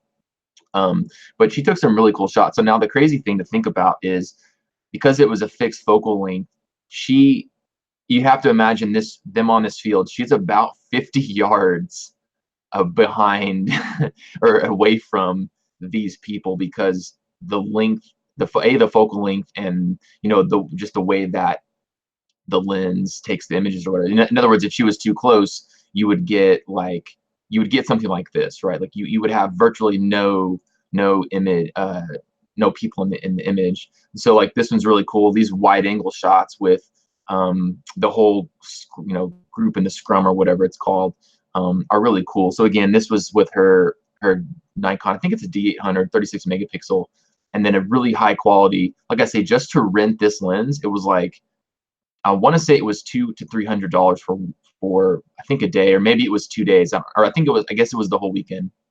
But you can see the quality and the clarity and stuff. And that's, like I say, she's at least, I want to say 50, I'll say 25 to 50 yards away, depending on on the shot. But you just see the colors and all that. So it's just really cool. So again, just basically pointing out the difference between a really high quality camera body and lens versus like a P800, P900, whatever. So yeah, it's the age-old comparison between a compact camera and an SLR camera. Well, this is no different. The P1000, P900, they're cool. They even called it it's Coolpix camera. So that is the section that those cameras fall in. This is very, very high production value with a DSLR. It's a different ball game. This is professional. A Coolpix isn't. Right. Exactly. So honestly, I know a lot of us don't have the funds to go out and buy these type of cameras and lenses. But what I would say is, if you do, or if you're close to it, instead of paying $1,000, say for a P900, go out and get a used high quality Nikon body, right? And then maybe you might have to rent these high quality lenses, but people like Ranty or Travis or whoever, you can get like I say, this body, the body of this camera when it first came out was, I think, $2,500. In fact, it was probably more when it first came out. It's a many-year-old camera, right? But now you can get it for like $650, $700 maybe used. So then you do that. Well, okay, so you're halfway to a P1000, or maybe a little bit more, 60% to a P1000. So then you either take the rest of that money plus a little and get a high quality lens, or you can take and maybe rent the lens and get some of these high quality shots. Well, this one isn't. Oh, there it goes. It's loaded. So I don't know. It's impressive to me to see the difference, because again, I appreciate the P1000 in terms of the focal length, and the shots and videos that Ranty and people like Travis, etc., are getting. But of course, there's a limit to that quality, and it's noticeable, and it's pretty soon in terms of the distance and all.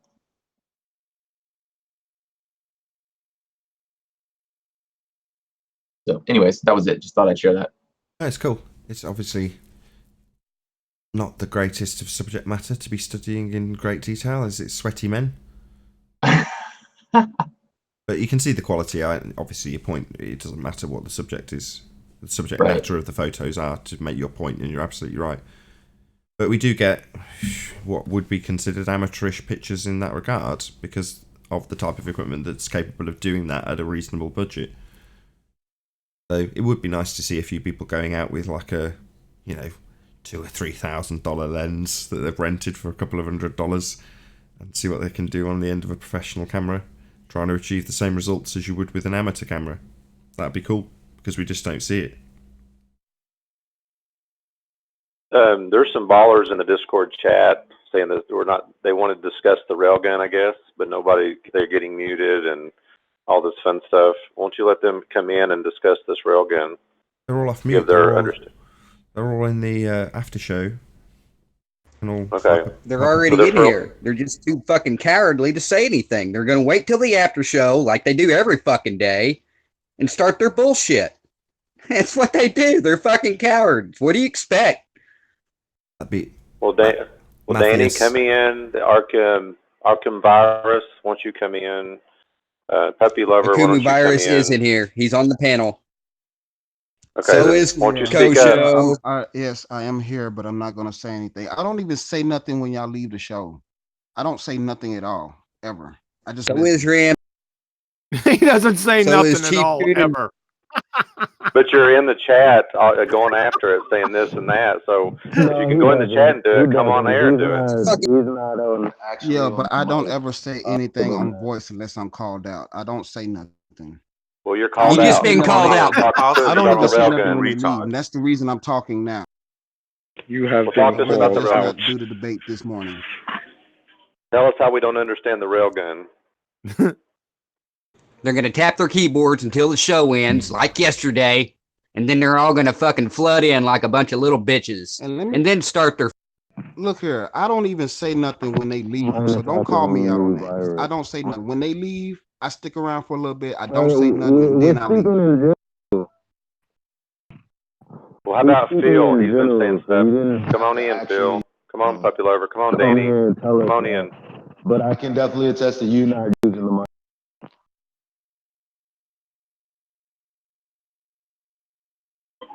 Elijah, you're really muffled, man. Hello? I think he's just dropped to rejoin. Hey, was that Joshua? Hello? No, this is Jenkins. My bad. The writing's very small for me. Hey, Jenkins, good to have you. Hey, thanks for having me. Just one quick question. So, every year, the stars, they move and return to the same position, so I'd just like to quickly ask anyone who believes that we're moving through the universe very quickly, why do the stars always return to the same position? Thanks, guys.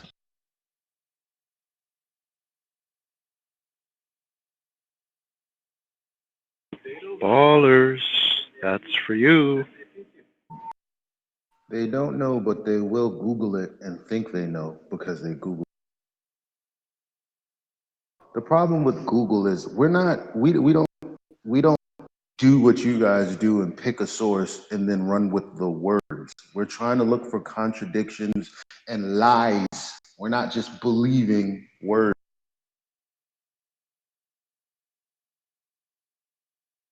I want to say Yeah, something to we don't Danny. just believe and accept everything that's spoon fed to us from fucking government mandated indoctrination. Never We mind, actually Danny, have the ability to question the authority. Matthias Jones for the win. Haha, an Eli pun.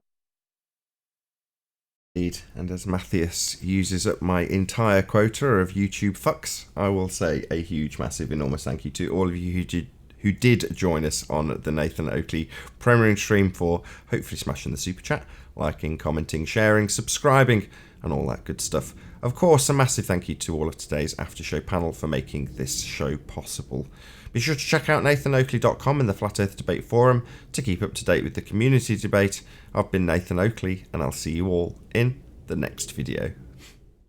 Oh, what a day! What a lovely day!